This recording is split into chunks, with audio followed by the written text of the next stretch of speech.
Kalau misalnya penjualan kalian hari ke hari di Shopee makin sepi, harus ngapain sih supaya bisa bertahan dan ngebalikin keadaan? Bener nggak? Nggak tahu kenapa nih, kayaknya 2026 gue masih cukup banyak mendengar banyak seller yang ya jualannya tuh sekarang ya kayak susah banget, bener nggak sih? Kayak lagi sepi, terus ya turunnya banyak, dan pertanyaannya adalah terus harus ngapain? Gitu, bener nggak? Apakah harus ditungguin aja? Di video ini kita bakal bahas. Biasanya kan gue suka ngebahas gimana caranya biar rame, tapi sebenarnya ya yang perlu kita sadar adalah kadang nih gitu kan, yang namanya jualan memang nggak bisa tiap hari pasti rame kan, pasti ada aja momen-momen jeleknya. Dan terus kalau kita lagi momen jelek ini, kita harus ngapain sih biar kita tetap bertahan dan kita bisa jadi rame nantinya gitu ya. Nah, tapi sebelum gue mulai, buat kalian yang baru nonton, jangan lupa buat klik tombol subscribe-nya dan aktifin lonceng notifikasinya ya.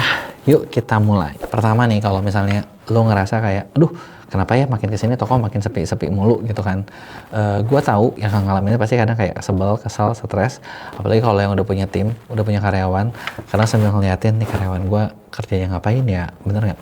Terus udah gitu nanti gue gajian bulan depan kayak gimana ya, aduh utang supplier belum lunas lagi nih, aduh tagihan banyak lagi nih, bener nggak? Dan itu kadang kayak sebagai seller tuh kita kayak stres gitu kan kalau ngalamin itu gitu kan.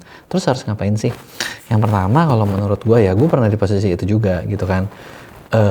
Bahkan ya sebenarnya paling sebel tuh kalau lagi sepi ketika lagi momen kayak lebaran kayak gini, karena di lebaran kan lu harus ngasih THR, bener nggak? Kalau sepi lagi di momen sepi ya nggak apa-apa gitu, tapi kalau lagi mau lebaran kan sebel ya. Tapi dan biasanya nih sekarang gini, kita ngomong Januari ya, Januari itu memang kadang turun dibandingin Desember, tapi momen lebarannya belum naik gitu kan. Ya sekarang mungkin ada teman-teman yang lagi sekarang tuh lagi produksi banyak gitu, mempersiapkan supaya lebarannya rame. Tapi gimana kalau lebarannya nggak rame gitu kan, atau pas lagi puasanya nggak sesuai harapan? Yang pertama pasti ya lo perlu sadar dan terima dulu kalau momen sepi itu pasti ada gitu kan. Dan biasanya sih pemula sih yang nggak ngerti tentang ini, atau kadang pemula ngerti ya karena dari awal juga nggak pernah rame-rame amat gitu kan. Tapi kalau misalnya udah pernah lagi rame terus auto turun, kayak harus ngapain nih gitu kan, ya kan, bener nggak?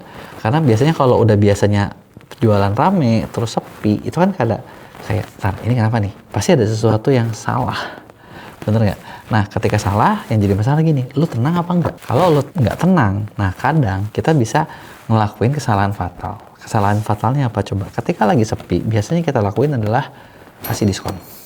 Kasih diskon, banting harga. Itu kayak udah jadi template semua seller di Indonesia. Kalau lagi turun, wah ini kayaknya kemahalan nih, kalau nggak murah orang nggak mau beli. Jadi langkah pertama yang dilakuin adalah kasih diskon atau banting harga. Nah, kenapa gue bilang ini kesalahan fatal? Karena kalau misalnya lo lakuin ini, yang kejadian adalah ya bukannya jadi rame gitu kan, bener nggak? Tapi mungkin ada booster di awal sih, tapi nanti ke depan lo harus banting terus, harus diskon terus, yang ujung-ujungnya profit lo juga habis. Susah ngomong kan.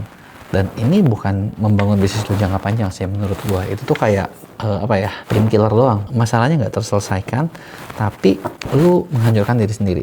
Nah, yang kedua biasanya kesalahannya adalah stop budget marketing. Nah, ini udah paling fatal nih.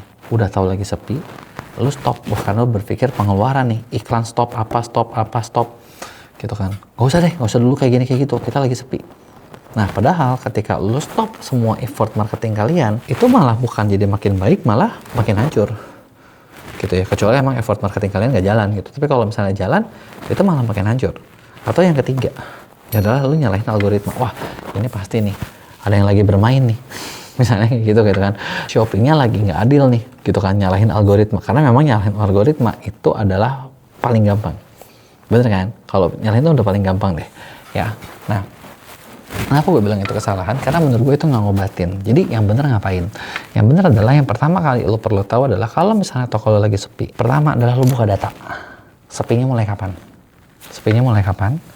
Terus, nah kalau lo udah pernah berjualan sebelumnya, tahun lalu turun nggak? Karena gini, kita nggak bisa bandingin month to month. Month to month tuh gini, oke Desember kita naik, Desember naik, Januari bisa turun. Nah, turun nggak tuh? Nah, kita bandingin dengan tahun lalu. Desembernya berapa, Januarinya berapa? Kalau ada turunnya berapa persen? Sama apa enggak? Kalau misalnya sama, ya udah mungkin memang momennya, bener nggak? Kalau lebih banyak di situ lo perlu evaluasi lebih dalam lagi. Oke, evaluasi nih. Momentum seperti apa? Penjualan produk yang lagi ramenya apa? Tahun ini dan tahun lalu, gitu kan? Berubah nggak? Gitu kan? Ada nggak pergeseran dalam tanda kutip ya? Pergeseran selera di masyarakat yang kalian tahu sehubungan dengan produk kalian? Karena biasanya yang namanya jualan zaman sekarang, produk tuh gampang banget berubah gitu. Jadi kayak satu produk dulu rame banget, sekarang udah nggak rame tuh banyak. Jadi kalau misalnya dia udah berubah gitu kan, nah di situ kan lo butuh tahu nih, oh yang lagi sepi ini berarti gua harus merubah adalah ABCDE gitu loh.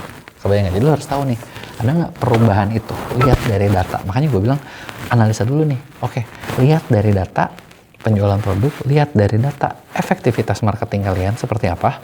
Dulu berapa, sekarang berapa, gitu kan. Nah, efektivitas tuh bukan cuma ngukur, oh jadi gue ngukurnya kalau lalu gue keluar duit berapa, tahun ini keluar berapa. Enggak. Lo perlu sadar adalah contoh gini, misalnya di Shopee ya. Tahun lalu lo keluar 10 juta. Tahun ini lo keluar udah 10 juta juga. Kenapa omsetnya berturun jauh? Lo lihat tingkat persentasenya CVR-nya sama nggak? Oke. Yang pertama di situ lo bisa lihat. Yang kedua adalah tingkat konversinya. Yang kedua adalah harga per kliknya berapa. Bisa jadi gini, penjualannya sama-sama aja tingkat konversi, tapi harga per klik naik, persaingan ketat, makanya kerasannya penjualan lo turun. Padahal budgetnya sama. Dan yang perlu kasih tahu sama kalian adalah memang nih ya, makin kesini biaya marketing pasti makin tinggi. Kalau lo nggak bener-bener persiapin dari jauh, jadi nggak efektif dari jauh tuh mahal ujung-ujungnya. Kalau seadanya tuh mahal. Kebayang ya, jadi lo lihat nih, lihat data, lihat momen, lihat produk, tingkat efektivitas marketing, ada yang salah, apakah persaingannya memangnya makin tinggi, bener nggak? Kalau produk kan bisa jadi produknya udah nggak laku lagi, produk yang dulu laku sekarang udah sepi, lo harus, kalau kayak gitu berarti lo harus bikin produk baru nih, gitu kan? Atau gini, satu hal yang kadang orang nggak sadar, ada isu nggak? Ada isu sentimen sesuatu yang bikin bisnis turun nggak? Misalnya, contoh isu ya, zaman 2020, COVID, semua orang butuh masker. Sekarang nggak ada yang butuh masker, itu kan isu sentimen yang nggak bisa ngapa-ngapain. Ya udah, trennya udah lewat, gitu. Nah, kalau lu udah evaluasi, nah baru di situ tahu nih, oh oke, salahnya di mana. Nah, kalau udah tahu masalahnya, sekarang kita benahin. Misalnya masalah lu di mana? Oke, masalah kalian adalah di momen. Kalau momen ya lu sabar aja deh, nggak bisa ngapa-ngapain. Kedua, masalah lu di produk. Produk lu ternyata udah nggak laku lagi. Ya udah, lu bikin produk baru. Udah mepet nih, wah ya udah, ya gimana lagi, memang itu adalah salah lu karena nggak bikin produk dari dulu.